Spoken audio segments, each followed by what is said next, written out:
এই গোধূলি বেলায় নিজেকে খুব সাজাতে ইচ্ছে করে। এই কোণে দেখা আলোয় নাকি অসুন্দর ও সুন্দর হয়ে ওঠে।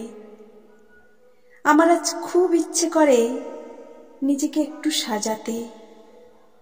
হাজার মানুষের ভিড়ে যখন আমি পড়ে যাই চাপা, বিভৎস কালো ছায়া আমাকে সঙ্গে নিতে চায়, কিন্তু আমি চাই না যেতে তাদের সঙ্গে। আমি চাই এই গোধূলি আলোয় নিজেকে একটু সাজাতে। আমি চাই রাঙিয়ে তুলতে আমার শরীর, মন এবং মুখশ্রীকে।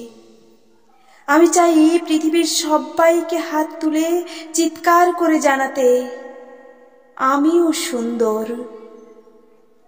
এই গোধূলি আলো আমাকে রাঙিয়ে তুলুক, আলোকিত করুক আমার সব অন্ধকার।